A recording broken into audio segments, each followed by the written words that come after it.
Kitap bir deryadır, heç tükənməyən, sonu görünməyən, sahil bilməyən. Bəzən danışmayan, susub dinməyən, hisslərimə tərcümandır kitablar.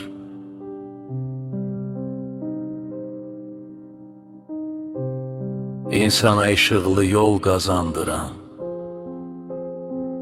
nəzimlə, nəsirlə fikir çatdıran,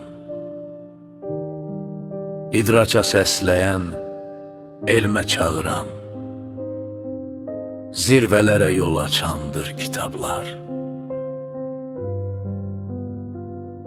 Təbiəti, insanlığı sevdirən, həm duyğulu, həm də ki düşündürən, bəzən ağladan, bəzənsə güldürən, gah qızıl gül, gah tikandır kitablar.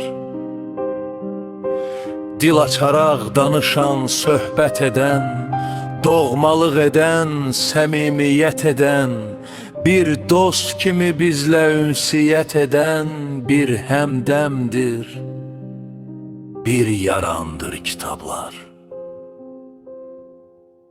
Quşlar, bitkilər cahanda yaşayan, kitabdır onların sirrini aşıyan. Min illərdir dərd, qəmini daşıyan, dünyadan da qocamandır kitablar. Bəzən əldə röyalara dalırıq, uğurlarda ondan ilham alırıq, hər müşküldə ona nəzər salırıq. Qayğıkeşdir, mehribandır kitablar. O bir cevahirdir, o birincidir. Onunla gələcək bizə bəllidir. Sabahın açarı onda gizlidir.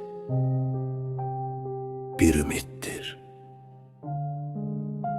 bir gümandır kitablar.